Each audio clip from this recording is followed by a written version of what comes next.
Hey guys, Ogalbina here. Bring you guys a pretty cool video today. Start of a new series on not only my channel, but my co-host. We're going to be doing some WBE power rankings each week. I'm joined by Shuckleking. You want to say hi, bro? Hey, how's it going, guys? Shuckleking here. Yeah, we're very excited to present you guys what we think are the best and not as great teams for the WBE. Oh, yeah. Singles format specifically. Yeah, because I don't know anything about doubles. Me neither. But yeah, we're going to be, at least today, we're going to be going over the drafts, what we think about them, what we think their strengths and weaknesses are. And then in the subsequent weeks, we'll obviously go over more so the playing as a whole, the building, the actual battles themselves, and kind of rank coaches where we think they lie. Obviously, this list is an objective. Your favorite coach might be a little lower than you think it should be, but, it's all based on opinion and stuff like that. Definitely go check out all the coaches in the description and stuff like that. I'm sure we'll post this after their draft analysis all go up and stuff. So if you want to see their explanations for what they drafted, definitely go do so for sure. And definitely go check out Shuckle in the description below. If you're on Shuckle's channel, come check out mine. But yeah, with that being said, do you want to jump into the first team? Yeah, well, maybe first I would explain a little bit of my thought process of how I decided the teams that I liked more. Oh, yeah, for sure. Yeah, so my thought process, we have different thought processes. I decided I like the best mons available. So if your team has a lot of good Pokemon on it, I feel like you're generally going to do better. Even if the synergy might not necessarily be there, I just prefer Pokemon that are, if you just look on paper and they look good, I feel like your team is probably going to do better. The more potent threats, yeah. Exactly, yes. Type team weaknesses, they are something to consider, but I prefer just to grab the best available mons. And another factor I looked at was roll compression. So just making sure you have your stealth rockers, you have hazard removal, you have ways to win games, you have clerics, you have choice scarf users. So just a well-balanced team is what I generally try to look for. Oh yeah, for sure. Mine are going to be a little bit different. I am Mr. You draft not by the book, but you have to hit certain things. Like something I really value that maybe Shuckle doesn't value as much is I really value speed tiers. I think speed tiers are very important. I value having, good synergistic type combinations and making sure you cover yourself defensively even without, super defensive mons. So our list will, definitely vary a little bit as you're going to see here. But again, it's all subjective. None of this is like, this is how good this team is and you can't change my mind. I'm right, you're wrong kind of thing. It's just kind of our opinion. Exactly, yes. So as you see here, we have teams listed 13 to 16, and we're going to be going up and up as we go along. In this draft order will be the coach, or between us, that has the higher ranked team between the two. It's going to be the ones that is going to be talking about the teams. So that's, I have ranked 15th, and OG has, that's a ranked 16th. So I'm going to be talking about that. So his team consists of Tyranitar, Kingdra, Mimikyu, Politoed, Decidueye, Zoroark, Bolton, Dreadnought, Phalanx, Butterfree, and Pikachu. So, as you guys saw in the draft, that's made a couple free agency changes, mainly having like Blissey and Darmanitan, and changed his team up to make it a pseudo-rain team, but not a full rain team. And I feel like that's definitely a positive with this. I remember who was the coach that had all rain WB season, Cybertron, and it didn't really work out that well. You're kind of pigeonholed if you're going to bring just a full out rain team every week, just because your opponents know where you're going to be bringing every week. It has to be rain. So I like the options here that it doesn't always have to be rain with this team. He also has a Tyranitar. Now the team doesn't necessarily benefit a whole lot from Tyranitar, but I feel like it's a decent tier 1 pick just because it's a very good mine. And again, as I said before, I value really good Pokemon. So T-Tar doesn't also necessarily have to bring a Sandstream. It could be on Nerve, so it doesn't have to bring Sand. So it can kind of mesh well with this Rain team. But the Rain core of Politoed, Dreadnought, Kingdra, the very solid core is Dreadnought, which is more physically attacking based, and Kingdra, which is more special attacking based. And both of them will get Dreadnought won't get their speed doubled. Oh yeah, Swift Sim. And Kingdra also has it. So they're going to be super fast mons with this team, which is definitely great. The breakers on this team are really good. You have Dreadnought, has very high attack. Zoroark can be both physically or special attacking based. And Mimikyu also has very high attack. And I also like the sweeping options on this team. Tyranitar can drag it into Rock Polish. Kingdra and Rain is super, super threatening. And even the low tier mons like Phalanx, if you set up a no retreat, you're gonna get +1 stats in every stat. That's a pretty threatening mon right there if you are able to set it up. So I do like the offensive options that Thatcha has on his team. And Decidueye is like his main defensive check, which is okay. It might be pressured a lot of weeks, but it is fairly solid as like a defensive pivot mon to bring into Raincore. Yeah, for sure. There are definitely some pretty big positives of this. I think, like Shuckle said, Rain offense is always really, really scary to deal with, especially when you have that physically offensive and especially offensive threat that can, really overwhelm each other's checks and, those bulky grass that want to switch in. I think it's great. Kingdra, I'm using the BBR. I think it's amazing. I think getting stuff like Hurricane is great. But there are some things that I don't really like about this team, or that at least hold it back a little bit, that I think can be improved on, that kind of have it lower down for me. Like I said, I'm very big on potential roles. One of the things this team lacks is a grounded poison. Does not have one, so T-Spikes might be a potential issue for a lot of these Pokemon that are on the ground. Mons like T-Tar without reliable recovery definitely don't appreciate that. Same with Politoed. A lot of these, not necessarily bulky Mons on the team, but the bulkier pivots on this team really don't appreciate those hazards and stuff being potentially up. And speaking of that, the hazard control isn't very good in only Decidueye as a defogger, and that's really going to put even more pressure on Decid to come in and take hits. Like Shuckle said, it already does have a good amount of pressure being like kind of the bulkier, defensive pivot to a lot of things on this build. So forcing it into that defog compression role is going to be a little bit tough. I mean, I think Butterfree gets defog, but it's Butterfree. Oh yeah, it definitely does. Yeah, you got heavy duty boots. That's maybe. True. That's true. It could come clutch some weeks. And then hazards, no spikes or anything like that. That's not the biggest deal in the world. That's more so a personal preference. I think you could definitely play a build without spike support. Though those mons like Kingdra do really appreciate mons switching in, taking that residual chip so it can kind of set up for an end game. And then the last two things, like Shuckle said, I'm not a big fan of the T-Tar on the build. I think, if anything, it kind of just...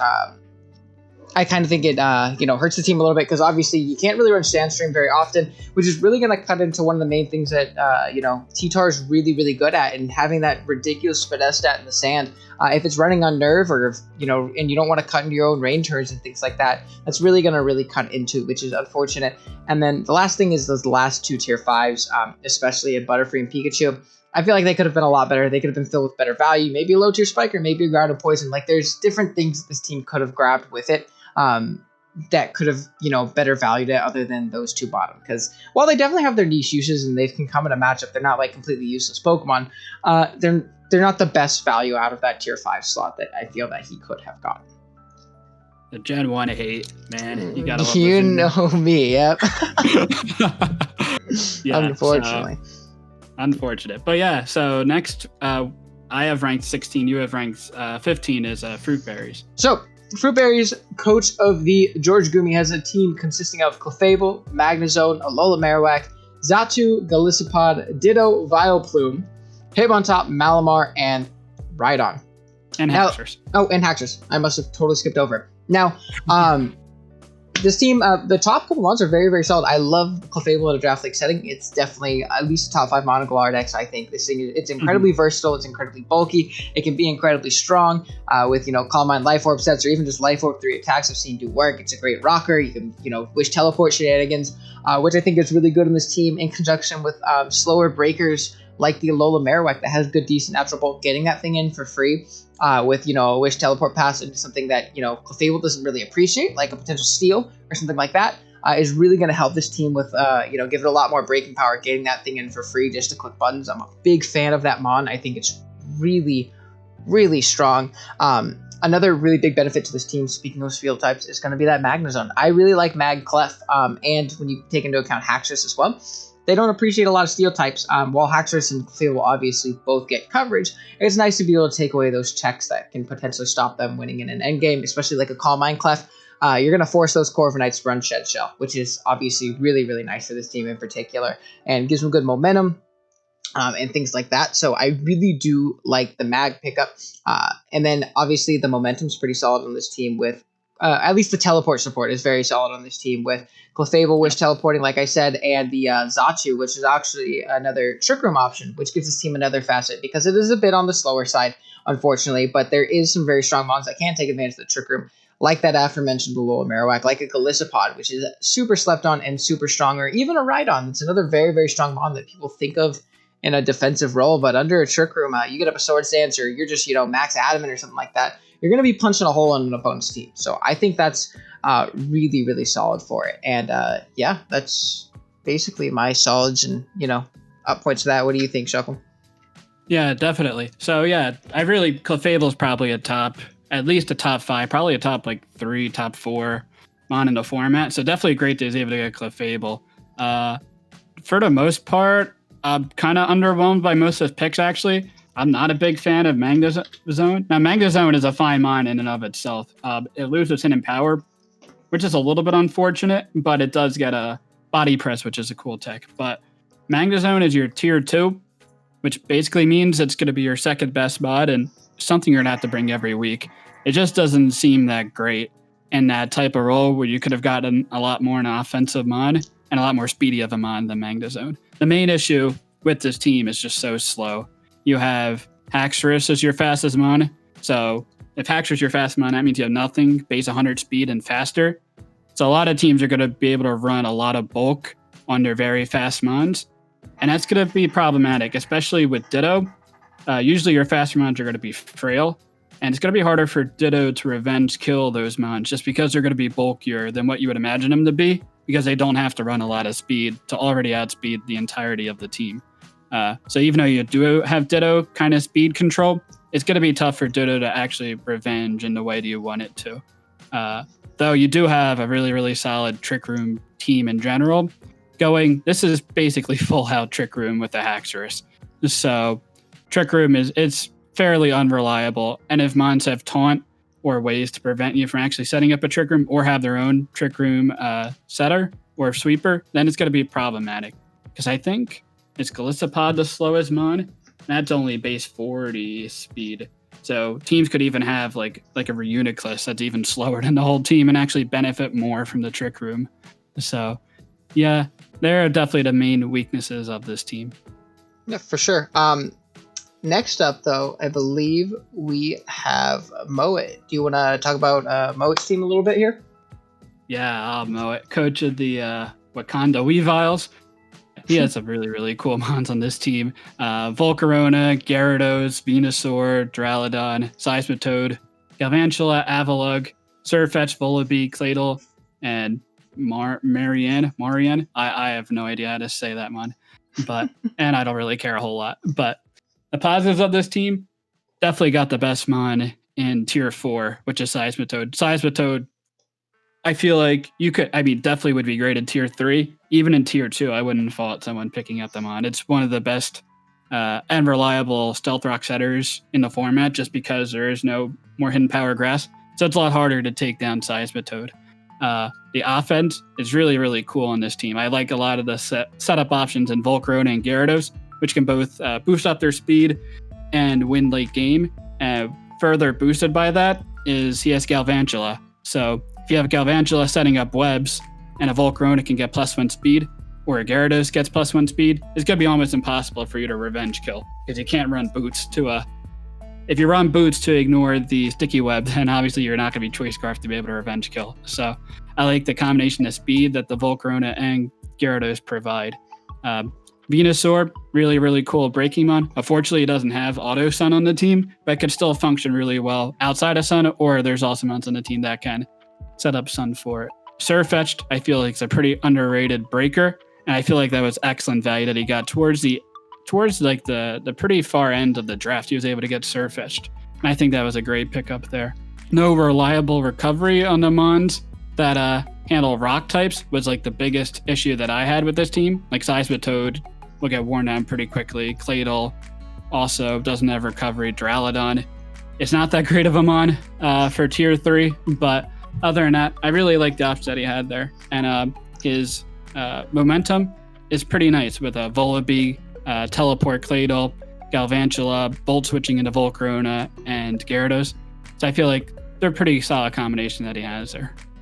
Yeah, there's definitely some positives. Like you said, I really like those top 3 picks. I think the Venusaur is a bit odd, obviously, because there is no sun, like you said. But another thing you have to keep in mind, too, is it's another mon that can really take on a lot of bulky waters that Volcarona doesn't appreciate. Even, like, more fatter Venu sets are definitely very, very solid. My main, quarrels with this team is it's very, very Edgequake. And obviously that's just going to be every team in general. I know it's called Edgequake for a reason. It covers pretty much the whole game. But if you look at this team in particular, its ground resist is Claydol. And that's a little tough for me. I know Claydol has its niche uses, and I know it's, I've drafted before myself, and I do enjoy it. I think it's a solid mon. But like Shuckle said, no reliable recovery, and one coverage move and the thing's taking a lot of damage. It's not the most naturally bulky thing in the world, even if you are invested. So I think a good ground type really gives this team trouble, because your main check is either going to be that Claydol or it's going to be Seismitoad, which another mon with not the best reliable recovery. You switch in, you take one Earthquake, and you're potentially 2-hit KO'd after rocks next time. So that can obviously be really, really scary for this team, especially a team with a Volcarona that needs things like the Seismitoad and the Claydol around a lot. When you're overly weak to it, it's going to be pretty tough. And you do have immunities, obviously, in Volibee and Gyarados, but Gyarados isn't going to want to switch it and take those hits, especially if you're not a Boots variant, like a really fat Boots variant. You're not going to want to switch it and take those hits. And then Volibee honestly isn't the best mon in the world.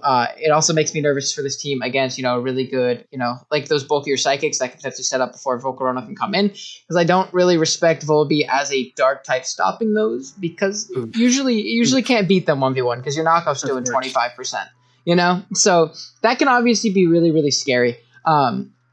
Another thing is just kind of the defensive synergy of this team isn't the best. It doesn't, a lot of the mons that, you need to switch in don't take the hits they need to. Like, for example, a fairy type with psychic coverage runs this team as well, just because of the fact that, you have Volcarona be a fairy resist, but that's your win con in most games. You got to be careful about that. And your steel type is a Duraludon, so you don't pivot in on those very well. You also have Venusaur, but again, psychic coverage is not a good time, and not the most reliable mon in the world to take those hits. So I don't like that as much. It's more so just kind of these mons not covering each other well defensively, and there not being really any way of keeping these mons healthy to set up those end games where Volcarona and Gyarados can win, because they're not going to win off lead. They do need proper chip, and they do need a game to happen before they can really come in and set up and win. As strong as they are, they do need a little bit of prior chip and a good 90% of matchups. So that's the only thing that really scares me about this team. I do love the offense, though. I think Galliv is not only great for the webs option, but it really breaks things that Gyarados and Volcarona hate, bulky waters and bulky grasses and things like that. So it's solid offensively. It's just defensively and in the lower tiered picks, especially the tier 5 picks, they kind of fall off for me personally. Yeah, I agree with that. And also, the team is kind of slow if there is no webs up. No webs up. Mm-hmm. Yeah, your Scarfer options aren't going to be that great. Oh, for sure.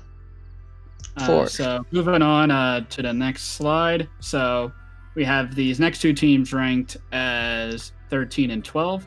So what with OG has ranked as 12 is Visualize. Yeah. So this team is really cool. It's a bit odd to look at on paper at first. You're like, wow, these are a lot of mons you don't necessarily see together. But I really do like the pivoting options. There's plenty of momentum on this team with, what do you call it? Flip turn Primarina, U-turn Diggersby, flip turn Dragalge, flip turn Sharpedo. This team is like mono flip turn.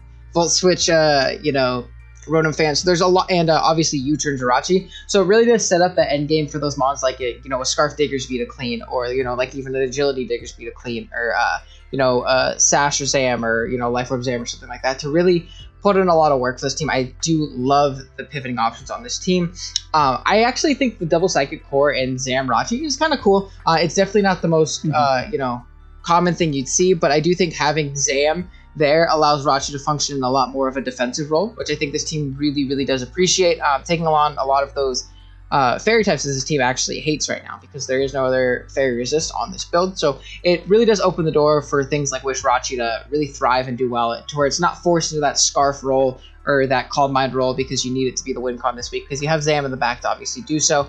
And Zam obviously gives that really cool speed tier, chilling around 120. Forget the exact number. I think it might be actually 120. Yeah, it is 120, yeah. Okay, yeah. Which is obviously nice. There is a bit of a speed jump, which I said I'm big on speed tiers, so I don't like the jump in speed between Zam and Rachi. I think that's a little bit unfortunate, especially because Rachi's a mon that doesn't want to run max speed most weeks, or a lot of weeks, not in most weeks, but a lot of weeks you want to, take advantage of that really good defensive typing and that really great bulk that you can have. So that can obviously be really, really scary depending on the matchup. But there's obviously really solid things about this team. I think this team is just kind of more so going to be about chipping teams down through hazards and, maybe spike support with Diggersby, which isn't the best spiker, but it can definitely get the job done because of how many switches it does end up forcing. But with lots of momentum, with potential hazards and T-spikes and spikes, stuff like that, and setting up an endgame for something like a Sharpedo or a Diggersby or an Alakazam to really win the endgame is really nice. And like I said, the Rachi Wish support is really nice for a lot of the more bulky-ish pivots on this team that really do love that Wish support.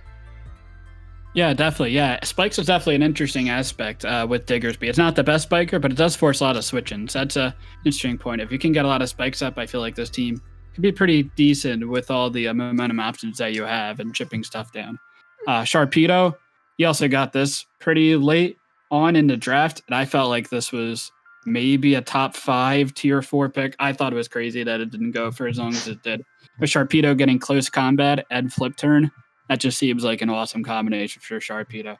So I feel like he'll be able to utilize that and have a lot of fun with the mon. But some weaknesses with this team. So the defog and removal are Rotom Fan and Charizard. So they're definitely not the most reliable mons you have out there. And both of them are being weak to rock, which isn't great. You do have Jirachi and Scrafty to take on rock types, but other than that, it's a little bit of a problematic type for this team to face.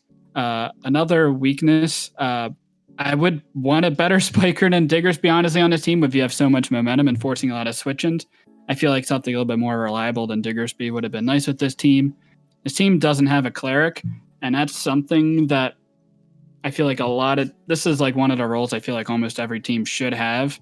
You have Alakazam that with Magic Guard will be immune or ignores the effects of like Poison and Will-O-Wisp. But just the fact your opponent can put a Toxic on Primarina and you can't get rid of it unless you Healing Wish from Jirachi, which doesn't seem like the best of plans in general. It's going to be pretty limiting. Now, Scrafty also has a Shed Skin, so I guess that's kind of a cleric or a status absorber in a way, but it's not the most reliable. And you don't want to be running Shed Skin on Scrafty all the time. But with the makeup of this team, as OG was saying, Alakazam as the fastest mon, it's really nice. The speed drop-off's a little unfortunate, which I don't necessarily care about a whole lot. But based on this team, it looks like Jirachi's going to have to run Scarf a lot of the times because you have Sharpedo that could protect, but if you're going to be protecting a lot with Sharpedo, that could be something that your opponent can take advantage of, knowing that you're probably going to have to protect that speed a lot of mons. And the other best Scarf is Diggersby, which is kind of slow. Rotom Fan might be your primary defogger, so you might not want that to be your choice Scarf for a lot. So I feel like Jirachi is going to be choice Scarfed a lot, and that's going to be really hindered into what Jirachi can do as, like, for example, like a Wish supporter or a potential Calm Mind setter or like a Stealth Rock setter. But I do like the option of Jirachi or Palossand as a rocker. So definitely an interesting team, but don't like the options for choice Scarfers. Oh yeah, for sure. I definitely feel I didn't even think about the Rachi kind of being pigeonholed into that role a little bit more, which is unfortunate because it does, serve such a good defensive role in this team potentially. But yeah, that's for sure fair. Next up, we have James Bake. If you want to, I think I said that right. I hope I did. If you want to jump in and talk about the positive of that one. Yeah, James Bake, coach of the Jubilife Piplups. So his team consists of Corvo Knight, Conkeldurr, Rotomosh, Amoonga, Umbreon, Rhyperior, Reboot, Dhelmise, Frostlass, Clefairy, and Torracat. So his team is super, super bulky. Yeah, it's going to be really annoying to take this team down. Highlighted by the first mon that he got was Corvo Knight. Corvo Knight's going to be really tough to take down. If they are playing a level 50, so it is slightly easier to beat. Taking them mons in general, roles favor offense early level 50, but Corvo Knight is still super bulky. It's weak to electric moves, so you have Rhyperior, you have Dhelmise, you have Amoonguss to take those on. Corvo Knight's also weak to fire, but you have Rhyperior and Rotomosh, two of like among the best fire check mods. You have Reboot and Torracat, which aren't. Anyway, you have Umbreon, which could be a Wish support, and Cleric on this team. And Clefairy is also in that role, and I love Clefairy in a tier 5. You got Clefairy and Frostlass, and I feel like they're among the best tier 5 mons available. So I think you got great value from there. He has Frostlass, which provides spike support for this team, which is going to be pretty hard for him to kill mons necessarily. So getting the chip damage with spikes from Frostlass and also acting as its own spin blocker in combination with Dhelmise. It's a pro combination there. He also has a lot of momentum for a fairly bulky team. So he has Clefairy with Teleport, Corvo Knight with U-Turn, Umbreon with Baton Pass, Rotowash, Volt Switch, Reboot and Torracat, which aren't mons, but he has those that have momentum too. So, and he has taunt users like Frostlass and then the 2 unmons Reboot Torracat. So fast taunt mons are always a plus. In terms of sweeping, he has Rhyperior that could rock polish with weakness policy, potentially win games late game. And then you have like Conkeldurr that can set up bulk ups and maybe win games on its own. Oh yeah, for sure. Like you said, this team is gonna be ridiculously hard to beat offensively. Like the defensive synergy on this team is really, really solid, and I love the Umbreon and Clefairy Wish support with it as well, and the Cleric support. Like it's gonna be very tough for a team to find an opportunity to really punch a hole in this team, which can be very annoying depending on your matchup, and can be in itself kind of a mind game, kind of tilting the opponent where you're playing a 50-60 minute Wi-Fi game. It can get pretty taxing for sure. My main quarrels with this team is honestly, like I said, something I really value in speed, and this team is very, very slow, and I think this would be a little bit better if this team just had one Trick Room option. I think if this team had a Trick Room option, it would be so much more solid for mons like the Rhyperior and the Dhelmise to really just punch holes through teams, because they're, and Conkeldurr especially too. I don't know how I freaking missed that one. Those mons are so ridiculously strong, and if you can give them, obviously the faster speed and Trick Room, it would make it to where this team had a lot more to it other than, just kind of outlasting the opponent. I think giving it that more offensive option would be really, really solid. It does have some faster mons, obviously. Like Frostlass at 110 obviously isn't bad, and Frostlass is a phenomenal mon, don't get me wrong. But as someone who's drafted Frostlass themselves before, it's not a mon that's coming every week, unfortunately. There are a lot of matchups where Frostlass just doesn't do much, and relying on that as your only form of pseudo speed control isn't great. Beyond that, it's Reboot, which, again, Shuckle doesn't like this mon. I love Reboot. I think it's a fire Pokemon, and I think it's a really cool in lower tiers. Obviously. Maybe it shouldn't be tier. Maybe we shouldn't have it above Frostlass in the tier run, but it's still solid. But it is unfortunate that that's going to be his fastest good Scarfer. There's Rotom Wash as well, but you don't want to pigeonhole Rotom into a Scarf roll just because of how good defensively it is and how good Nasty Plot can be, and defogging sets and things like that. So that's definitely a downside. The Torracat pick isn't my favorite, though. I will side with him on that, especially when you have the low tier NFE Fire type and Reboot.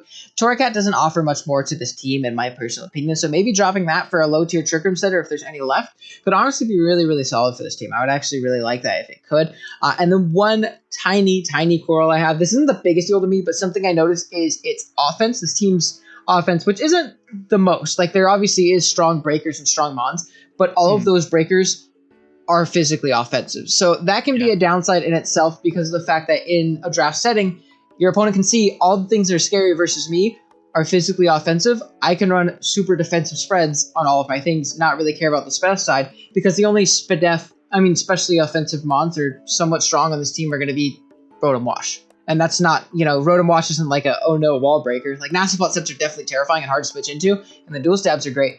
But if your defensive checks for a team all just need to run Fizz Def, it's going to make those strong wall breakers not as strong, because your opponent isn't going to have to divide up their bulk as much, because you're all physically offensive, which can be a little bit of a downside. Again, I don't think it's like, this makes or breaks the team. It's just a little bit of a, hindrance in prep, which I think is a bit annoying. Same thing with the speed tier kind of thing, because this team is so slow and it doesn't have, spaced out speed tiers as well.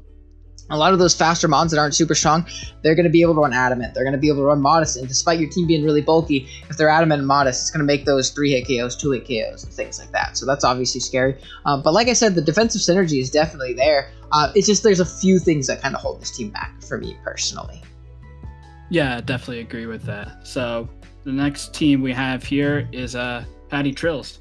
Yeah, so Patty's team consists of Necrozma, Silvally, Milotic, Incineroar, Mienshao, Braviary, Jolteon, Alcremie, Weezing, Ferroseed, and Golurk.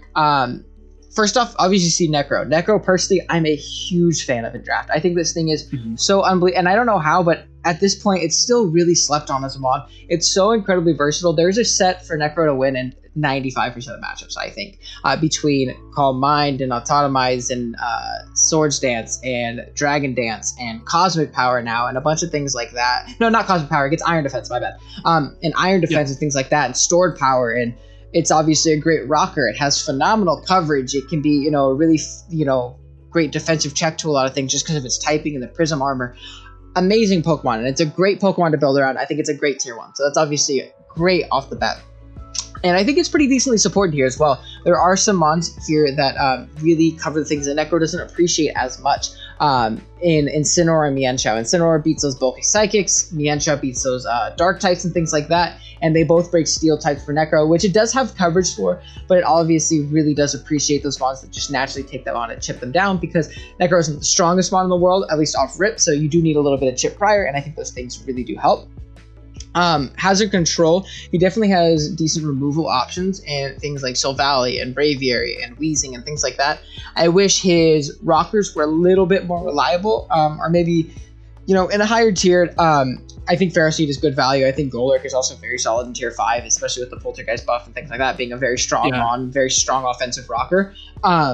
It's just, they're not the most reliable thing in all matchups, so it's kind of tough that you're forced into bringing your tier 5 pretty much every week because you want rocks in pretty much every week, obviously, just to even, break sashes, put things in range of a 2-hit KO and things like that, which is obviously really important. So if you're not bringing rocks, your opponent's not going to be as scared to, run things like boots and things like that. So I think that's a little bit meh. I think that the Jolteon was a solid low tier pickup because this team does struggle a little bit with bulky waters because its grass type is Ferroseed, and it's not, again, the most reliable Pokemon, especially breaking wise. If it comes in and takes a Scald, your Bullet Seeds aren't doing very much to pretty much anything. So Jolteon, despite it being a lot worse in Gen 8, it's a solid pickup for this team, in my opinion. It also gives it a solid speed tier, which is nice. Team has decent Volt Turn in the Jolteon, the Braviary, Mienshao, Incineroar, Silvally. So chipping down teams, if you can get up, maybe spikes with Ferroseed and rocks with Golurk or something like that, you pivot around a little bit, you get in Necro, you Dragon Dance once, and you win the game. So that can obviously be really, really solid in itself. But yeah, that's going to be kind of my main, plus sides to this team. What do you think? Oh, I agree with all those. And honestly, I feel like at this point, it's like a different tier of these teams. I feel like this team and the teams we talk about in the future, I like a lot more than the teams that we talked about previously. So, but the one thing that's just holding this team back, it just annoys me, is that Ferroseed. Ferroseed's a cool mon, don't get me wrong. It's tier 5, so you can only expect it to do so much, but the Steel type is just so important to cover up a lot of defensive weaknesses, and Ferroseed is just not that reliable of a mon, just because it has very low attack stats, so it can be set up on very easily from a Steel to if that's gonna be your primary Steel, and there's no phasing moves from Ferroseed to prevent that from happening. You have Leech Seed, but if your opponent has sub, then Ferroseed can't do anything, and you're kind of a sitting duck at that point. And now, sure, you could bring Steel Silvally, but I feel like if you're going to be bringing Steel Silvally every week, then why have the Ferroseed in the first place? So, don't really like the Ferroseed as the primary Steel on this team. And, your water resist is going to be Melodic, which is great outside of the Ferroseed, but outside of Melodic, it can be pretty annoying. And as OG was saying, that the team is pretty weak to bulky waters, Melodic can kind of take them on, but outside of that, it's going to be pretty annoying for this team to switch into those mons. Unless you're going to be bringing Ferroseed every week. The rockers are kind of suspect on the team. Necrozma is a very good rocker, but I feel like you don't want to be running rocks on Necrozma, especially with this team, because Necrozma is going to be your primary sweeping option. I guess the next best option is Flame Charge Silvally, which is okay, but it requires a lot of work to actually get set up. So you have Golurk, which is a really nice rocker for tier 5, but do you really want to bring them on every week? I don't know. And then you have Ferroseed, which is a Ferroseed. So definitely unfortunate there. But I do like the breaking option of Golurk. The special breaking option of Jolteon is nice, but it's kind of one-dimensional. And outside of Jolteon, it's going to be hard, like special attacking wise, for this team to break. Again, because your Nakama is probably going to want to try to set up sweep, which will be like a Calm Mind or a Dragon Dance, maybe a Moonlight, and then 2 coverage moves. So it's not going to be your primary breaker on the team. So special defensive walls can be a little bit problematic for this team, as Jolteon is the primary answer for that. Yeah, outside of that, I kind of am pretty okay with this team. I think, again, I think these teams are going to get a lot better from this point on. So Necrozma, great mon. I like it a lot. And a side note, if we do run rocks and you run like offensive, or not offensive, but like Ferroseed with stealth rocks and spikes, like as a hyper offense team, yeah, Melodic and Braviary to kind of get a benefit out of Defog with Define and competitive. So it's a kind of cool niche there. And you have Golurk to Rapid Spin. So I feel like the best use of Ferroseed is going to be like as a early game spiker, and then pressuring the team a lot to try to win games. Oh yeah, for sure. Next up, though, we do have, I believe, we're going to be talking about Automatic Seed. Yeah, so I have him ranked 10. So not as high, but still like around the middle of the pack here. So his team is the Nijmegen Nuzleafs. You can tell me how bad I said that, but we'll go with it. So his team consists of Aegislash, Stormy, Mandibuzz, Galar Weezing, Arcanine, Rotom-Mow, Araquanid, Beware, Mudstale, Lanoon, and Mawile. So this team is like heavily 100%. This team is going to win or lose with Aegislash. And honestly, it's probably a pretty good strategy because Aegislash, I think, is definitely a top 5 mon in the format we have here. It's definitely weaker from Generation 8 compared to Generation 7 with the decrease in stats from 140s in defense and attack compared to the 150 as it was before. And also King Shield is weaker, but it also means that it's kind of more manageable in a draft setting. So definitely a really solid mon. But I feel like Aegislash at this point is more of an offensive threat than more of a defensive threat. And I feel like Aegislash is going to be the primary offensive win condition for this team. So I really like how Auto covered the weaknesses Aegislash has. So Aegislash is weak to ghost types, and it's kind of hard to get decent ghost resist, but he has Mandibuzz, which is probably the best one in the format, and Beware, which is a nice secondary option. Aegislash doesn't want to take on fire types, so you got Stormy, Arcanine, Araquanid as really solid options. Aegislash weak to Earthquake, but you got Mandibuzz again. You got Rotom-Mow, you got Weezing, Araquanid, a lot of options there. Aegislash doesn't want to take knockoffs. Mandibuzz can take him on. Weezing takes him on great, but doesn't worry about them. And you got the breakthrough steel types. Aegislash can struggle a little bit with that. It can run close combat, but you're also going to be lowering your defenses, which is definitely a negative. But you have Arcanine, Beware, Mudstone to all handle steals. So he has a lot of support for the Aegislash here. He has a cool option in Sticky Webs from Araquanid. So Aegislash looks even more threatening because if you run a decent amount of speed on the Aegislash, you can outspeed a lot of mons naturally, especially because in general, not a lot of teams have more than like 1 or 2 mons that are base 100 or faster. So with the Sticky Web option, I like that with Aegislash. So the momentum on this team is really cool to bring in Aegislash to win. You have Mawile as a lower tiered option with Baton Pass, Mandibuzz with U-Turn, Starmie with Flip Turn or Teleport, Rotom-Wash, and Arcanine with Teleport as well. So a lot of momentum to get Aegislash in and just click attacking moves like Shadow Ball is probably the most free move to click. He has okay recovery mons. He has Starmie with Recover, Arcanine with Morning Sun, Mandibuzz with Recover. Some of his other defensive mons don't have reliable recovery, but he has some that are okay with it. And I really like the tier 5 picks, especially Mudstale, which I think could definitely be a tier 4 mon as a pretty reliable stealth rock user. And Lanoon is a really cool late game sweeper option that you have to have something that somewhat considers it. Otherwise, it's going to just wreck you entirely. So I would say they're the main positive I have with Auto's draft. Yeah, it's really, really scary. Like, I think the defensive synergy is very solid. I like Aegislash, Mandibuzz, Weezing, Arcanine. Like, that's going to be very, very obnoxious to deal with. Which is obviously really solid. And Aegislash is obviously an amazing Pokemon. It's phenomenal in the draft setting, especially when you can be more creative with your builds and your sets and stuff like that.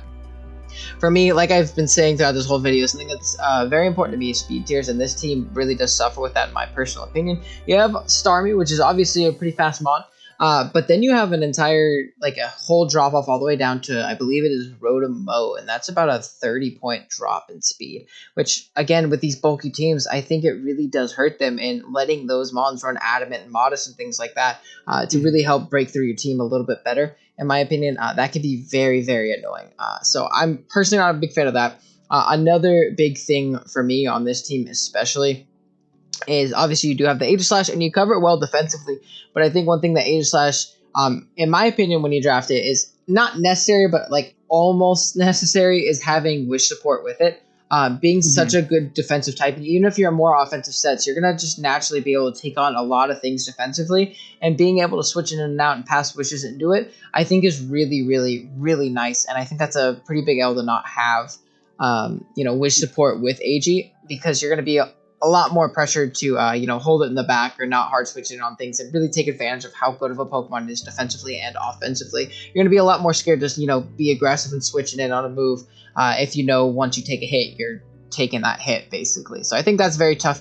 And then one last thing that this does hold this team back a little bit for me is that immediate offense outside of Aegislash and Arcanine in very niche matchups. Obviously, Arcanine's not going to go super offensive in a lot of weeks, but it definitely can. The immediate offensive pressure is very lacking for me. Starmie is another one that can go niche offensive in some matchups, but not very often. Beware, another mon too. I love Beware. I think it's a very slept-on mon, but it's not a mon that's coming every week. And a lot of times when it's coming, especially on this team with its key resistances that it does have, I think it's going to come a little bit more bulky, maybe like a fatter SD set. So the immediate offensive pressure is a little bit lacking for me, which is a little bit unfortunate because it does pigeonhole not Mandibuzz. Don't run offensive Mandibuzz.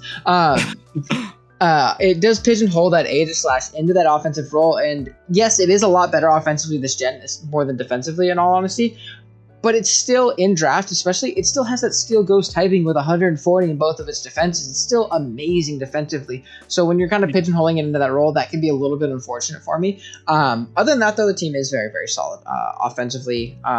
Defensively especially, it's very, very annoying. I do like a lot of the picks. I just wish I had a little bit more wish support and maybe a better gapping and speed tiers personally. Yeah, no, the wish support is definitely unfortunate that he doesn't have that. Maybe it's something you can pick up later on. I said Aldo at 6. I don't know what I was looking at. Yeah, I know. I think you're looking at my side. You're looking at my side, I think. I think so, yeah. So, yeah, I don't know what I was looking at. But, okay. So, the next team we have here is Phoenix, which I have a lot lower than Auto's, but you have a little bit higher than I do. So, yeah. What do you like about this team? So, I think offensively, I think it's really, really cool. I love the Kyurem Hatterene core. I think that's very solid. I love the Trick Room aspect on top of the good speed tiers that it has outside of it. So I think if he plays smart and positions himself well, he should be able to control the speed game pretty well in most matchups. He has that Lycanroc Dusk at 110 and then the Talonflame even faster than that, which is nice because he'll have pretty much something to outspeed everything at some point in the game. But if he's playing a really fast build, he can run Hatterene and Snorlax and Kofag and Pengor to really, break under Trick Room and things like that, which is dope. I think that's really, really solid for this team. One tiny downside I do have about this team is it only has one rocker, and that is Lycan Dusk, which is really unfortunate with a mon as good offensively as this thing is. I think this thing is amazing in this tier 3. I think it's ridiculously strong. The priority is amazing. It has great coverage, has the SD option, but if you're forcing it to be your rocker every week, you're either missing out on the coverage move or you're missing out on Sword Stance, which can obviously be very, very tough for this thing because it does often have 4 move slot syndrome in the sense that it wants to run, Stabs, Cell Rock, Fire Fang, Play Rough, Close Combat, a bunch of things like that. So that can be a little bit unfortunate. The team defensively isn't the best. It's not awful. I mean, you do have things like Snorlax and Kofag, which cover each other pretty well, honestly. You have things like Quag as a good bulky water. You have Roselia, which is, a great low-tier grass type. but this team does lack a couple key resistances to this to its offense and stuff like that. Like, it doesn't have a dark resist. I think one big downside is having Hatterene plus Durant as your Fairy and Steel type, because those are two of the most important types in draft, and having them because of how good they are defensively and how good they check things defensively. So not having that dark resist, not having a good Fairy resist outside of Talonflame, which can definitely be overwhelmed pretty well, and Roselia, I guess, but having your Steel type be Durant is my main point. Can be a little bit tough and can really put Fantax in a tough position in all honesty, but like the first thing I said when I looked at this team before I really started analyzing it is like the moment he goes up against Hydreigon, it's gonna be like the saddest day in this dude's like draft league career. Like it's one that just 8-0s this team on lead, which is very, very tough. It lacks good momentum too, which I think is a little bit unfortunate with stuff like Kyurem and Lycanroc really wanting to get those free switch-ins and not having to obviously switch them in hard. You basically have Talonflame, you have Hatterene with Baton Pass, and you have Raichu, which is obviously, honestly, in my opinion, a great tier 5. I love Raichu. I think it's a really, really slept on pick. I like the electric immunity. I think it's pretty solid. It's more so, I love the offensive synergy of this team, and I love the speed control, the Trick Room aspect, plus the obviously great speed tiers outside of it. It does lack a little bit on the defensive side, though. What do you think? Yeah, definitely. You also have Pangodo, who could run a parting shot. Oh, that's true. That's true. Yeah. Yeah, so he has a couple options there. Yeah, but it's like, he has like the tale of two teams. It's the very offensive first half and the very bulky offense, like second half of the team. And like the middle of it is like a Pangoro, Roselia kind of. So definitely a very interesting team he has here. As you mentioned before, his only rocker being Lycanroc is not the greatest. Because Lycanroc, again, as you said before, wants to run Swords Dance a lot and sweep games. And if that's going to be your only rocker, it's going to be pretty tough to get that chip damage that you want and have to like resort on like Hatterene or Snorlax, like Calm Mind or Curse Sweeping.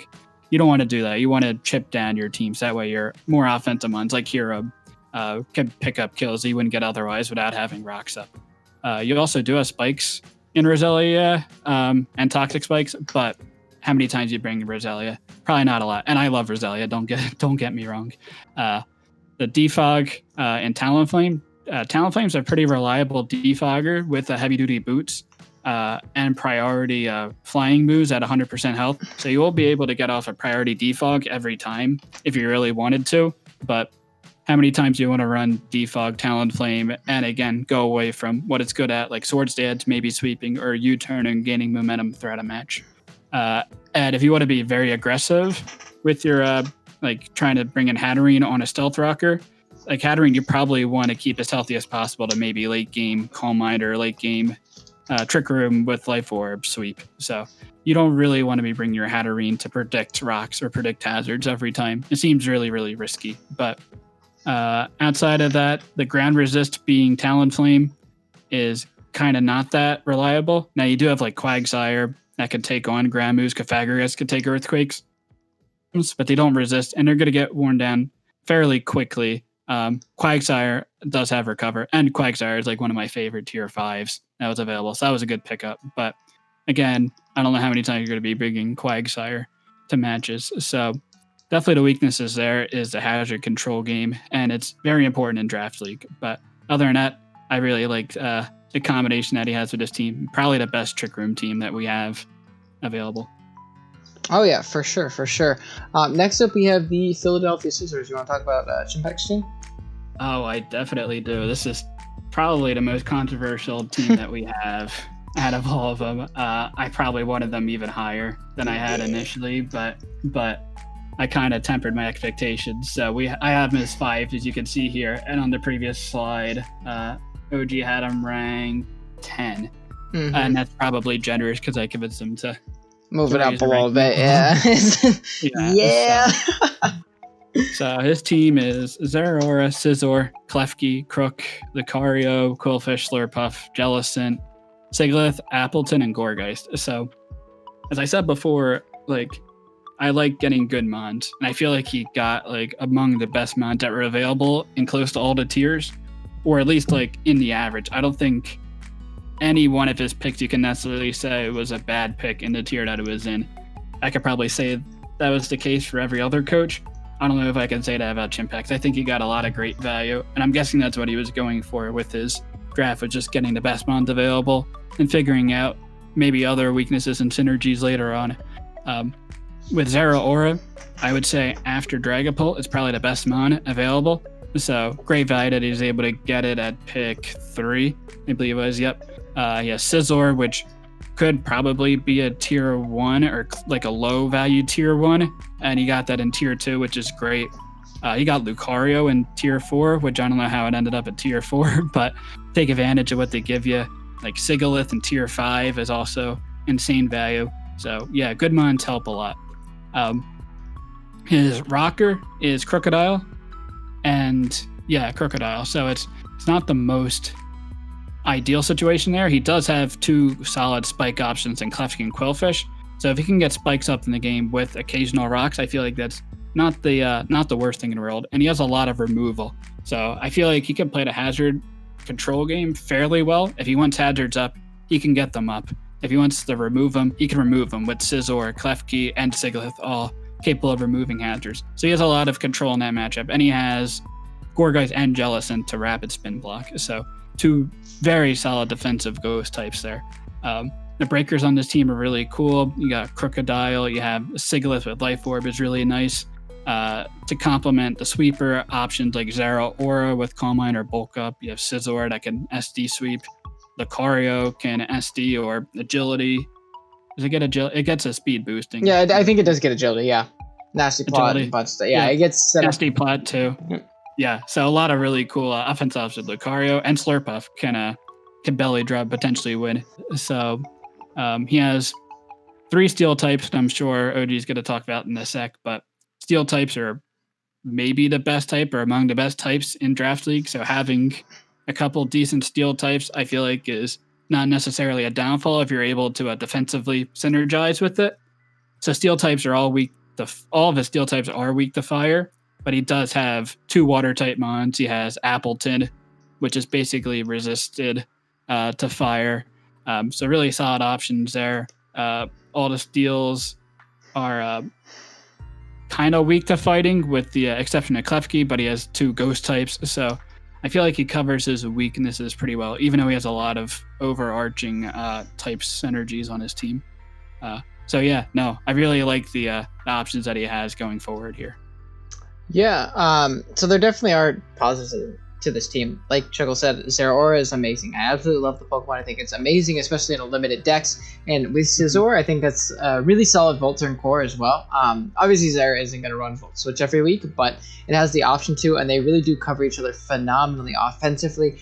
For me, it's just, I feel like this team could have had better roll compression. I don't think you needed the 3 steel types to cover the roles that you needed to do. I don't think you needed the double grass or anything like that. Double water, I think that's completely fair. I'm a big advocate of double water in draft, especially if your first water is Quillfish. Obviously not the most reliable one. I love a water with reliable recovery. So Jellicent is great for this team. That being said, because of the triple steel type, I feel like things like Jellicent and Appleton are going to be so immensely pressured. It's going to be really, really tough, in my opinion. So, provided hazards are up and they're constantly switching in, aggressive playing by the opponent, I feel like this team can get overwhelmed very fast with its defensive core that really has to cover, like, the entire team. It's also pretty fighting weak. There is the double ghost, but obviously knockoff exists, and the fairy type is, what do you call it? Klefki, which, again, isn't the most... And Slurpuff. But, yeah, Slurpuff. But, again, not the most reliable mons in my eyes personally. Another big downside of this team, again, is speed tiers. Again, I held that to the utmost. I really do think it really helps a lot. And jumping from Zeraora at 143 all the way down to Sigalith at, like, around 100, sub 100, I think it's like 97 or something like that. That's very tough for me. Again, because you have a team that's so wildly overwhelmed because of how many overlapping typings you have. I feel like that can really end up biting them in the butt, is having that really big speed tier gap, because 110s and 115s, stuff like that, are going to be able to run Modest and, Adamant and stuff like that, and really put on a lot of pressure. I love the hazards on this team. I think that it has great hazard setters and things like that. My only issue is having this stacking option and not having spin. Obviously, your opponent can defog for you, and you have defog options, but with a team like this, especially when you have Zeraora, Lucario, Scizor and things like that, mons that really love that spike and rock support so much, you don't want to be defogging your hazards away. But at the same time, if you have things like Jellicent and Appleton that are so pressured to take on those hits for your triple steel core and things like that, having those hazards up on your side of the field is almost suicide to leave those up and have to take those hits with 3 spikes up. You're not going to be able to as well, and you're going to be fortunate to recover turns so often. Your opponent can really take advantage of that. So those things really do hold back a team that I feel like could have been had better role compression and fit different roles if it were to kind of branch out from the typings and stuff that it ended up getting. In my eyes, personally, at least. Yeah, I think that's definitely fair. But I feel like Chimp will do well this season. Oh yeah, I think regardless, he's a phenomenal player, obviously, and I think he'll obviously still do great. But this is more so based on, I'm not necessarily basing these on the player, I'm basing these on the draft. So personally, the draft falls flat, but I'd be very surprised to see him finish out of the top 5. Exactly. I don't know if we clarified that, but yeah, this is just purely on the Pokemon on the teams, not necessarily affecting the what we think the skills of the coaches are. Oh yeah, for sure. Another thing is, I had a pretty big speed gap in my APA Academy team, and I did pretty well. That's true. Yeah, I had Zeraora that went down to Obstagoon at base 95. So just about the same. Jeez, I am a stickler for speed. I always freak out when I have a gap higher than 10 or 15. I refuse to have a gap higher than 15. Drives me crazy. Yeah. All right. Definitely fair. So next up is going to be the Dundee Dials, coached by Hoodlum Callum. And I'm going to talk about this team. I think this team, regardless of objectivity, I think this team looks the most fun. This team is just raw HO, overwhelm your opponent. And I don't know how well I play with that. I'm much more of a bulky offense guy. I love my offensive builds, but this team is just HO to the max. And it looks like a lot of fun. There's webs and, hazard, options, plus a lot of set of scary options and really offensive scary threats, which is really, really cool. I think Porygon Z in tier 3, especially with this team built around it, when you have Cinderace and Cobalion and Flygon and things like that, really pressuring those steel types. I think PZ is going to go crazy on this build with Scarf sets and agility sets and things like that. One of my personal favorite, most slept on wall breakers in the format, and I think it's really going to thrive in a limited decks and on a team that really breaks its checks really, really well. Personally, I think Grimmsnarl is a great pickup on this team. Having that prankster screens option is amazing for things like the Poltegeist, for things like the Porygon Z, which isn't the most bulky thing, giving it that opportunity to potentially double dance. You have things like Cobalion, which can set up. The setup is just crazy. You got bulk up Cinderace, you got bulk up Grimmsnarl, Shell Smash Poltegeist, agility and Nasty Plot Porygon Z, agility Calm Mind, Swords Dance, Cobalion, DD Flygon, agility Vikavolt, you have Calm Mind and Swords Dance, and agility Rapidash. Really crazy setup option. So I think that screens option is going to be crazy. I think screens Grimmsnarl is going to come to 80% of games minimum, and it's going to set up screens. And Callum's main way of winning these games is going to be overwhelming his opponent, which means these games are going to be very, very fast games, and he's either going to win or he's going to lose. That sounds very general, but he's either going to really overwhelm and, honestly, I think have big wins, and he's going to have big losses in the games that he does not control the momentum. Momentum is going to be very, very important for this team. Him positioning himself correctly with his more, frail and offensive team is going to be very important. But if he does so, he should play very well with this build, in my opinion. But the moment he does lose that offensive momentum, could be very scary because, for example, offensive fighting types and fairy types could potentially be very scary for this team. He doesn't have great resist, but honestly, in my mind, if he can just keep his foot on the gas and, really overwhelm and beat down checks, he should be able to win a good amount of games with this really HO hyper-offensive team. Yes, I agree. I actually don't really think I necessarily have a lot of weaknesses for this team. I think the biggest weakness is just that it is hyper-offense, and he's going to win a lot of games because of it and lose a lot of games because of it. His defensive, quote-unquote potential defensive switching could be maybe a bulky Flygon with Roost, Tentacruel, which doesn't have reliable recovery. You have Serena, which is okay. Vikavolt can run Roost, but Grimmsnarl doesn't have recovery either outside of rest. So he really doesn't have any pivot. Probably Serena is the best pivot that he has on this team. So it's gonna be a lot of trades. I feel like he's not going to have any games that go more than 20 turns. I'd be very surprised if that were the case. But yeah, no, this is going to be a very cool offensive team, and I'm pretty excited to see how well he does with it. Oh yeah, for sure. Next up though, we got Magnitude. Steve, if you want to jump into his build. Yeah, so I have Magnitude up at 3. I have him at 6. So yeah, these are probably at this point, these teams are, I feel like I have even more appreciation for how well I think they're gonna do. Maybe minus a couple that you'll talk about later. But so now, Steve, I really like the top tier, like tier 1 to tier 3 mons that he got.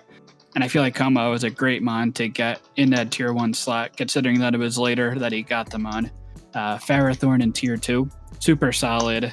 Rocker and Spiker, maybe the best deal in the format, definitely among the top like 2 or 3, especially because there's no hidden power fire, so it's going to be a lot tougher to take down Ferrothorn. For Uniclus, he got round 1. I think maybe Weavile or Uniclus are probably like among the best tier 3 mons available. I think Uniclus is like a low tier 1 value in the limited decks, so I feel like this was an excellent pickup option there. And Barraskewda, I really like. It's the third fastest like realistic mon, unless you consider Acceligore like a realistic mon, which it kind of is.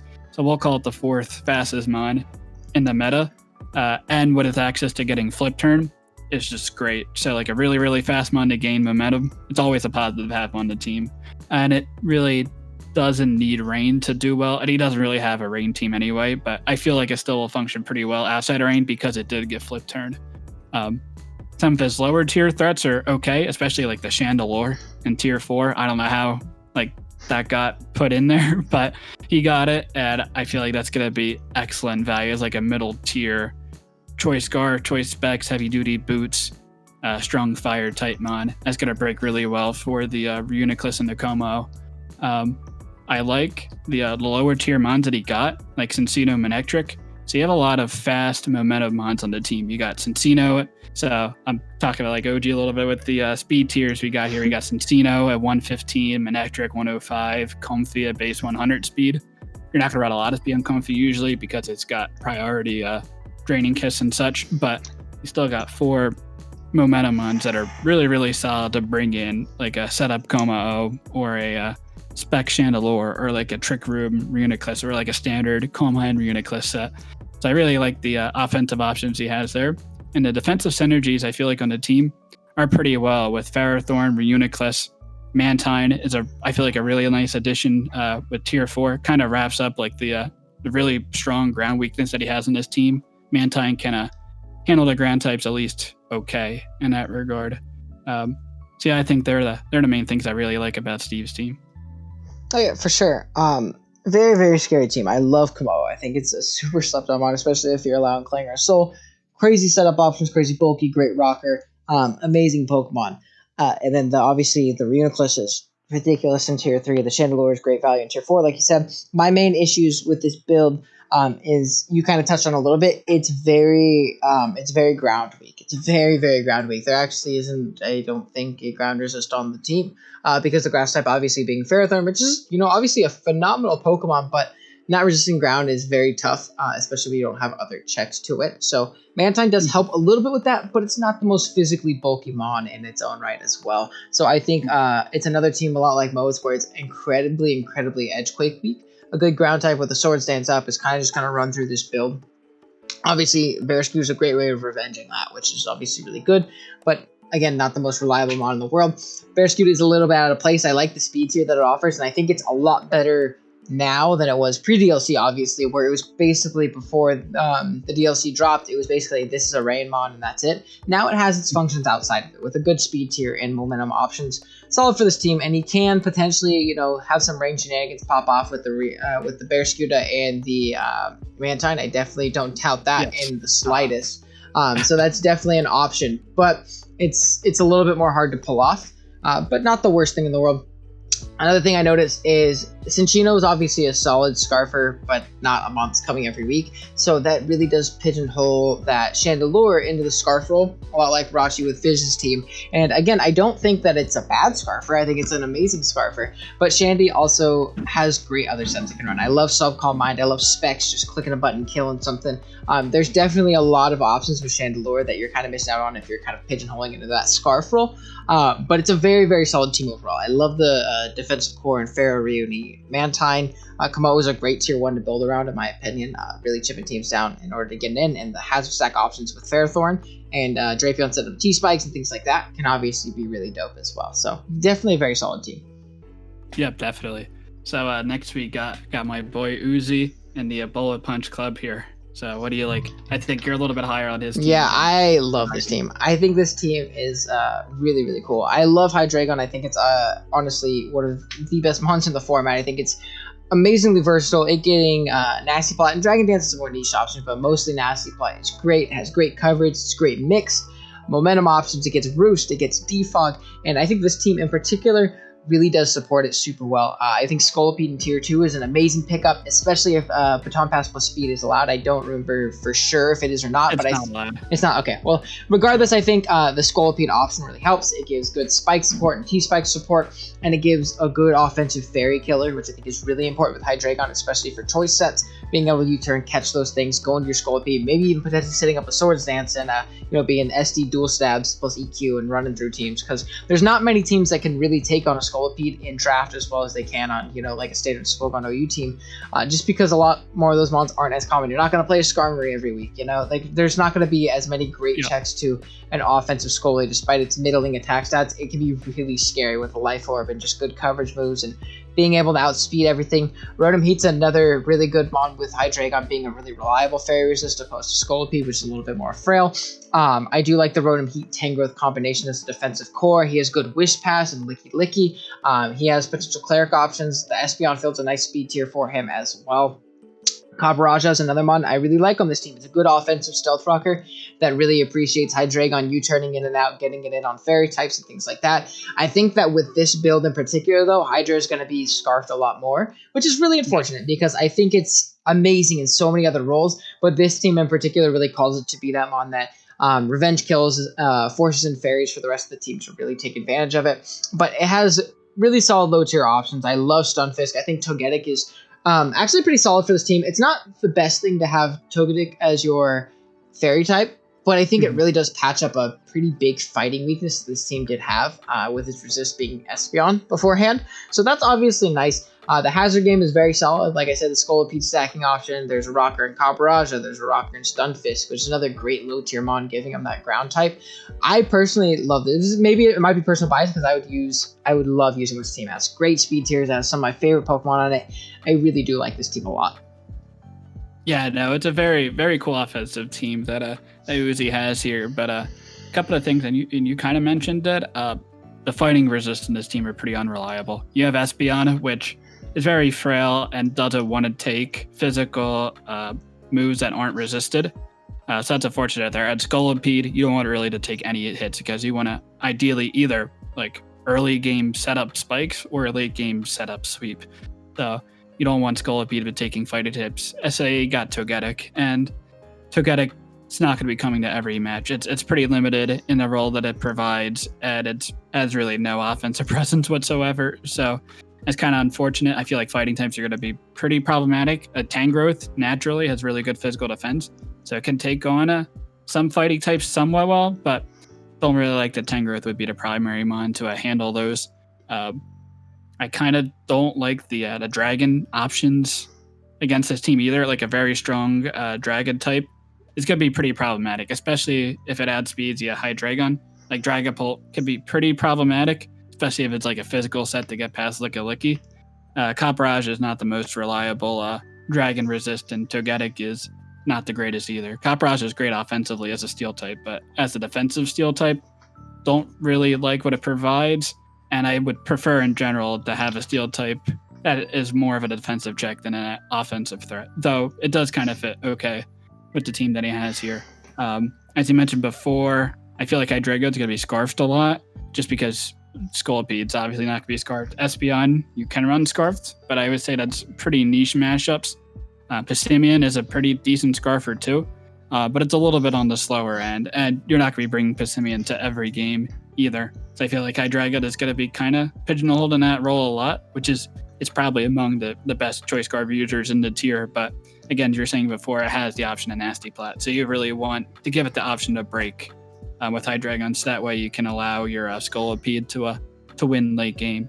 And another thing, this team doesn't have any priority as far as I see.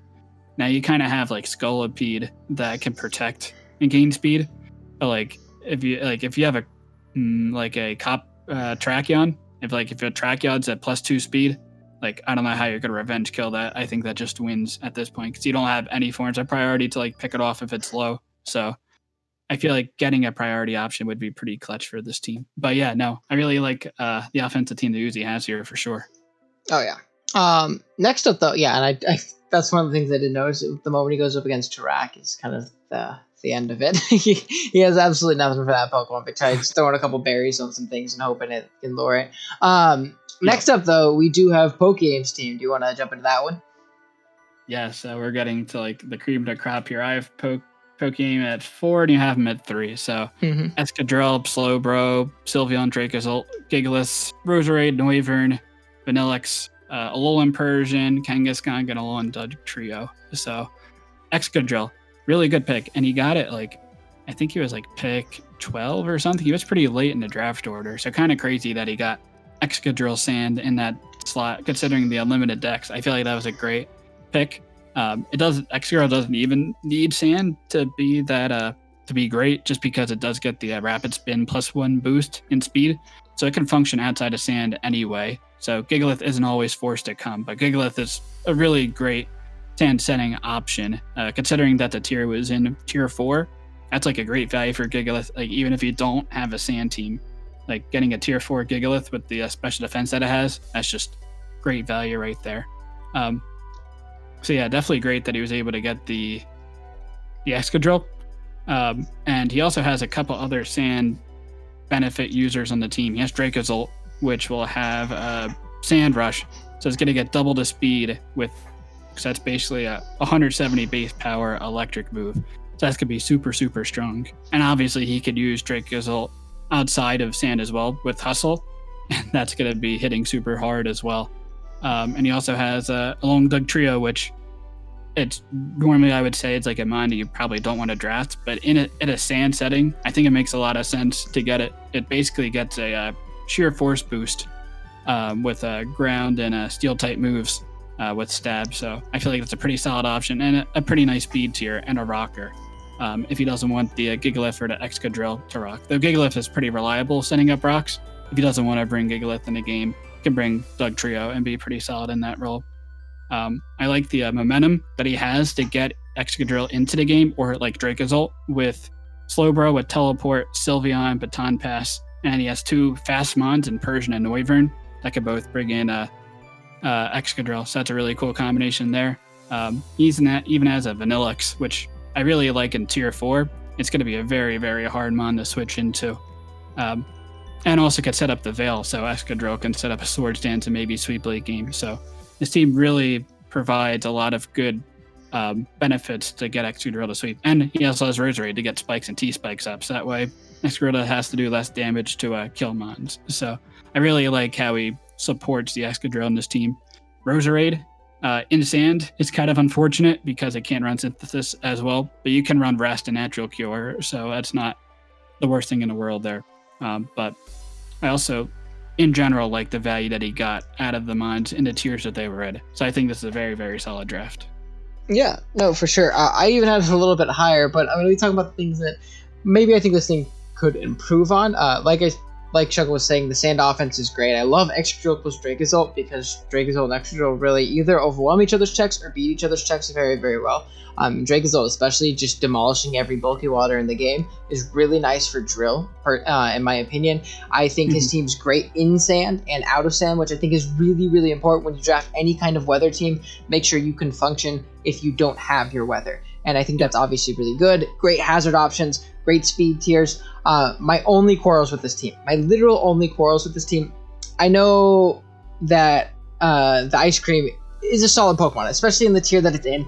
It is good value, but I'm personally just not a fan of drafting contradictory weather where your team doesn't benefit as a whole from that other weather.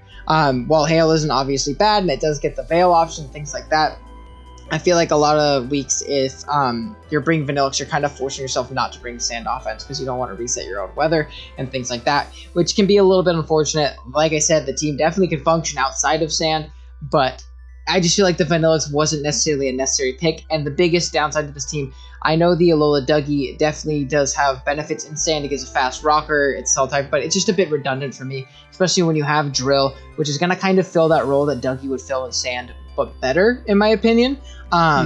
I think it's a bit redundant on this team, in my personal opinion. Same typing, Drill is probably a little bit better overall, obviously, because it's an extra Drill. Dougie does offer that 110 speed tier, which is cool, but you have Persian around there. So it wasn't the worst thing in the world if you didn't end up getting Dougie. You already have great hazards. You have Gigalith as a super reliable rocker, and you have Drill, which doesn't necessarily want to run it, but definitely can. It's just, I feel like Dougie is a Pokemon that's going to come to maybe one game. If that, I feel like Excadrill just does everything it does, but so much better. Even if you want like that Sand Force boost, you can just do that with Excadrill. Like obviously you're going to run Sand Rush and Mold Breaker most of the time, but you still even have that option with Excadrill. So it just kind of seems like Excadrill's younger cousin that his mom made him hang out with and stuff like that. Like I feel like he doesn't need to be here, unfortunately. Other than that, I absolutely love this team though. This team looks phenomenal. I assume he'll do amazing with it as well. He's a very solid player, much like Chimp. Just those two picks, I feel like could have been better utilized for other things potentially in the pool. What necessarily could have been, I don't know. Again, this team covers itself phenomenally. It's just maybe some more value could have came out of those picks, but I think it's like amazing nonetheless. Definitely fair. So the next team we got is Numb Nexus in the Pittsburgh Pichus. Yeah, so this is... You like him a lot more than I do. Yeah, I was going to say, this is like, other than like Chimp and Otto, this is probably like the biggest difference in opinions we had. I love this team, and I'm going to kind of sound like you for a second. In the value that he got in his tier 2 and his tier 3 are insane. Tier 2 Keldeo and tier 3 Weavile is nuts. Like, that's amazing. Being able to get those two Pokemon in that tier is ridiculous in my opinion. I think that's absolutely amazing. Keldeo is so good in draft, and especially with Flip Turn now, absolutely amazing. And Weavile is a great pairing with it. I love it, being able to break down those bulky grasses as you Flip Turn out and really put on a lot of offensive pressure.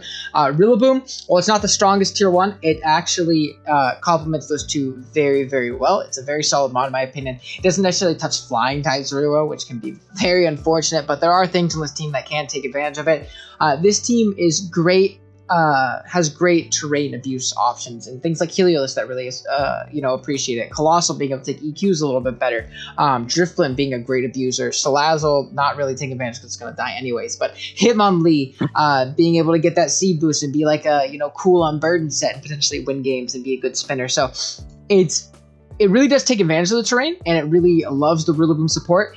The only downside to that, in my opinion, is it's a little reliant on the terrain. Like, this team is really, really ground weak without Rillaboom. Obviously, Rillaboom's a great ground resist, but it's another one that doesn't have reliable recovery. So that's pretty scary, in my opinion. Other than that, the whole team drops to EQ, which is very... And Drifblim, I guess, but not the most reliable. So that's a little tough, but it has great speed tiers, it has great breakers, it has great hazard control. The other thing, offensive grounds, offensive fighting types are a little bit scary because the fighting resist on the build is Salazzle and Gardevoir and Drifblim, I guess, which, again, that's 3 resists, but they're not the most reliable in that role, so I feel like it'll end up kind of biting them a little bit, trying to take on those mons. But personally, I love this team, and I love the value out of the tier 2 and tier 3. That alone just, skyrocketed this team in my personal eyes. Yeah, definitely fair. And even like tier 5 Steelix, I think is also excellent value as well. Yeah, so he has very good value with some of his picks here for sure. But I think you touched on a lot of the weaknesses I had with this team, being that it's so ground weak outside of terrain. Like you have Rillaboom with grassy terrain, which is great.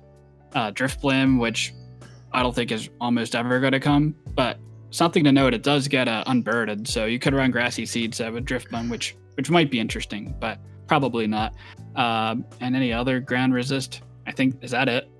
Yeah, that's it. So Nothing. Yeah. definitely not great. And like a lot of the mons that are like really, really good, like Earthquake users, like Excadrill, Diggersby, Crook, Mamoswine, they all have high horsepower. So like you can get around the fact you don't have to run Earthquake. You can just run a slightly weaker move that'll still hit super hard. So I'm not sure how much the grassy terrain is actually going to help the ground weakness on this team that it has. The fighting type weakness is also unfortunate. It's not as bad. Like Gardevoir can take hits pretty reliably, especially fighting type hits, but it doesn't want to take a lot of physical hits outside of my moves that it resists, similar to Espeon. So if you can make a right predict with your fighting type and you get a lot of damage off on Gardevoir, then you might be able to KO with like close combat later on in the game. And spamming close combat against this team is going to be pretty problematic because a lot of his more bulkier mons like Steelix, Colossal, Dredagon, they don't want to be taking close combats that often. The momentum on the team, I'm not terribly high on. Rillaboom and Heliolisk are two really good options. I feel like you want a little bit more options, and you have like Flip Turn Keldeo. I don't know how often you actually want to be clicking Flip Turn in general, and it might be a lot, and I don't have a lot of experience with Keldeo, but maybe it is a better Flip Turn mod than I imagine that it actually will be. But I feel like just a little bit more momentum would be great on the team. So yeah, they're the main weaknesses, being weak to fighting and ground, which are like two of among the most common type options there. Also, the remove on the team isn't great. You got Driftblim, which probably isn't going to come. You got Hitmonlee, which can spin. Colossal, which can spin. Colossal is probably not going to spin much at often, though. So mainly your primary removal is going to be Hitmonlee, which isn't the greatest. You can mitigate that by running like boots on like Weavile or boots on Salazzle. But if you run boots on Salazzle, then I don't believe you're going to be absorbing the toxic spikes if your opponent does bring them. I'm not sure. I don't forget how that mechanic works, but I'm pretty sure it works that way. You would be absorbing T-spikes. That's just something to note there. And Weavile probably doesn't want to be running boots a lot either. So there are some weaknesses I had of Nexus's team, but he has a lot of really cool offensive mons and got a lot of great value with some of his picks. Oh yeah, for sure. Like the ground type matchup isn't great. Like the team that we're about to talk next has this mon, Mamoswine, just 6-0s this team on lead. Like the Mamoswine matchup is very, very bad. I mean, and that's just Mamo in general. It's a very, very terrifying mod to switch into, but this team in particular, just that's a tough time. Yeah, and Envy got Mamoswine at tier 3, which is just insane value. Definitely should be like a solid tier 2. Oh yeah, let's jump into that one. He's going to be our next coach. Do you want to talk about Envy's team?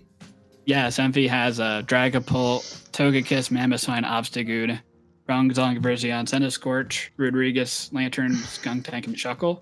So I like this team a lot. Maybe should have put it at 1. It was very close, but like this is a lot of basically what my team was for APA Academy. I went 13-1 in that and won the championship. And I had Dragapult plus Togekiss plus Mamoswine plus Obstagoon on the team. So I already know that like those 4 mons function excellent with each other. Doesn't have spikes on the team, but when I had Roserade, he has Virizion as his bulky grass type.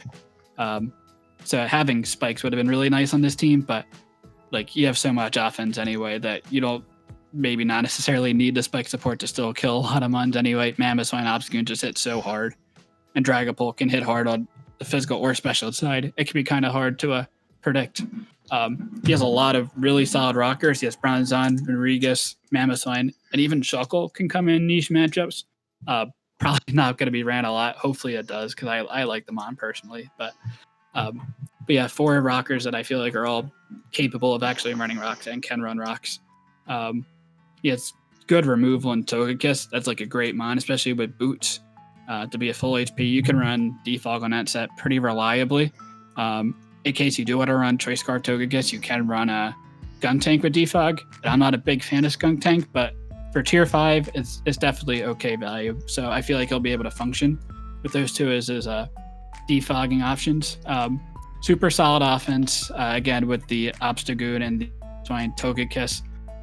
His bulk, is kind of okay. Like Centiskorch can take on niche moves and Lantern can take on niche moves. And he got them for really, really low values. So it's definitely solid there.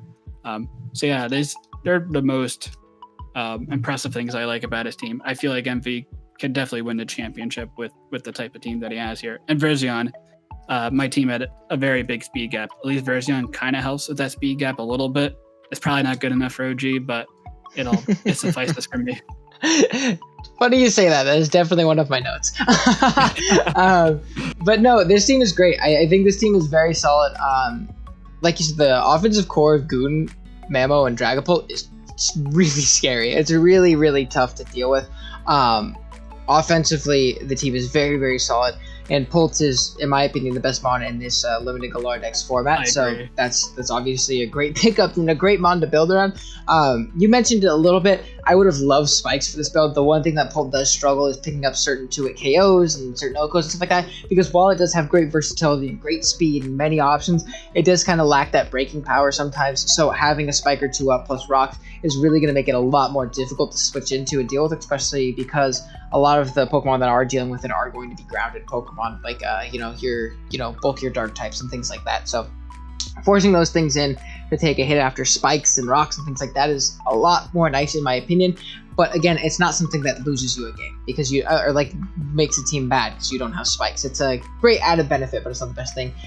Like Shug was saying, I would have liked something to bridge the speed gap between Pult and Virizion. Something around that 115 tier would have been nice, but it is a limited deck, so I don't think it's as bad in a limited deck because there isn't as many speed options. As much as I've been harping on people for the subpar speed tiers, it's definitely something that's a lot harder to fill when you don't have all Pokemon in the game and stuff like that. Sure. The team has solid Volturn. It has Centiskorch is actually a pick I really like for this team. It actually supports Dragapult really well offensively, in my opinion, and it's a decent fairy-type pivot, which this team doesn't have the best of. It does have Zong, which is obviously amazing, and a lot of, really bulky mons that do kind of lack recovery, though, so I would have loved a more solid Wish patcher than Togekiss. Togekiss can definitely run it, but a lot of times you don't really want to. You want to run Roost, you want to keep yourself healthy, and you want to save those move slots to where you don't have to run Protect, so you can run T-Wave, so you can run Flamethrower, so you can run Nasty Plot and things like that.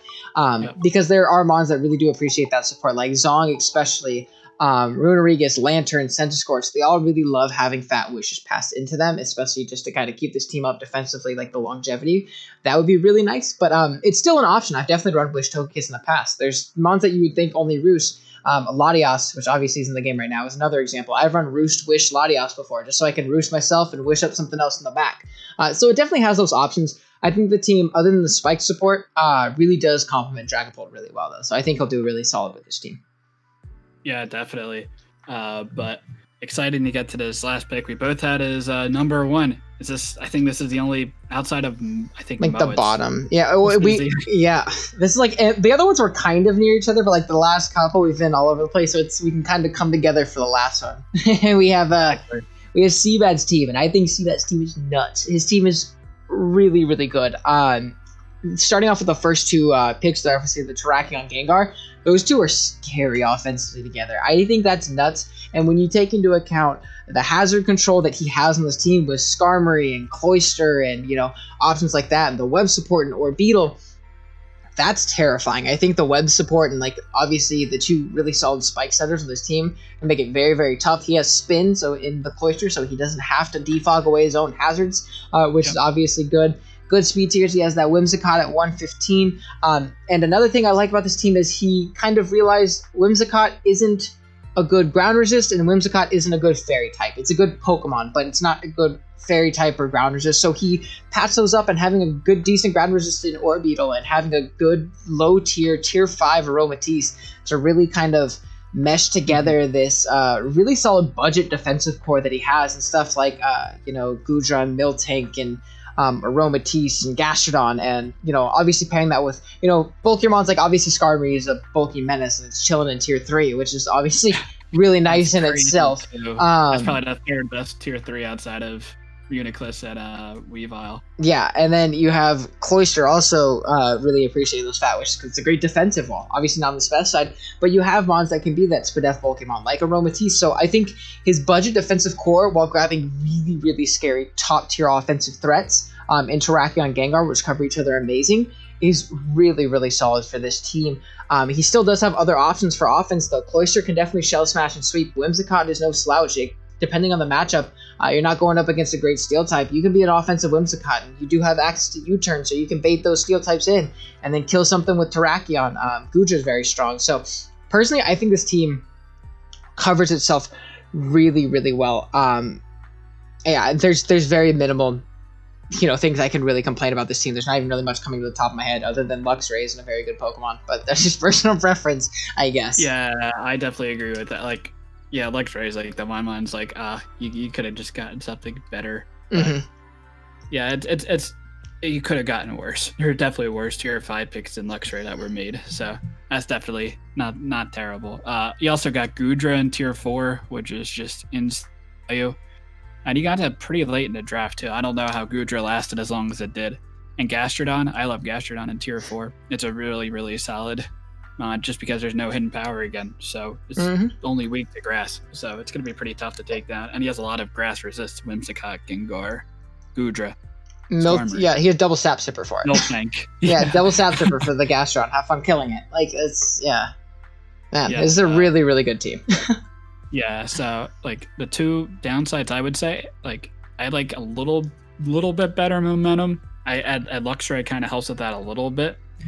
Orbital is not going to run U-turn a lot, so it's basically Whimsicott. You're going to be like your momentum on, which is definitely good in that role. But it would have been nice to get maybe a better Volt turn option than Luxray in tier 5, and would be nice to get like kind of similar to that regard. It would be nice to get a little bit of a better Scarfer. Now, like, it probably makes sense to like bring Scarf Gengar and then bring like a setup sweeping Terrakion, or bring Choice Scarf Terrakion and then like a setup Nasty Plat or sub Gengar to win that way. So you could definitely do that.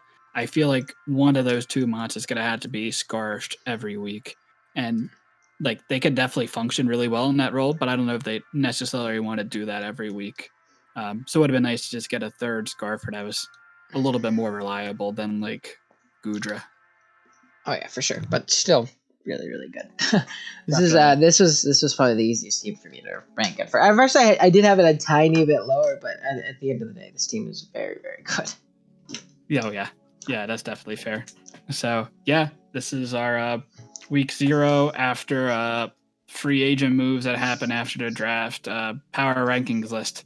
And I feel like mine are definitely right. OGs could be a little bit improved on. I think he did a pretty good job with it. I'll try and improve for next week, boss. Don't worry, I got you. Yeah, so we'll try to keep this up and do power rankings every week. So next week, as you can see, we have both the uploads for week 0 on both our channels. Next week, we'll post it on mine. And then every other week, we'll change. So week 2s will be to Ogalbina's channel. So make sure you sub to him and make sure you check out my channel as well. Oh, yeah, for sure. Any last parting words?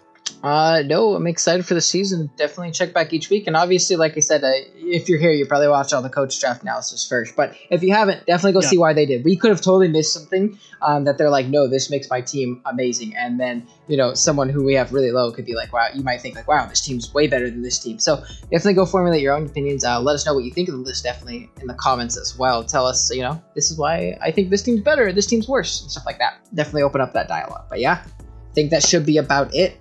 Thanks for sticking through the whole hour and 40 minute video, whatever it ends up being after editing. I do appreciate if you did. You're a trooper. Yeah, definitely go check out Shuckle, sub here if you haven't done so already, and we'll see you guys next week. Later. Yep, later, guys.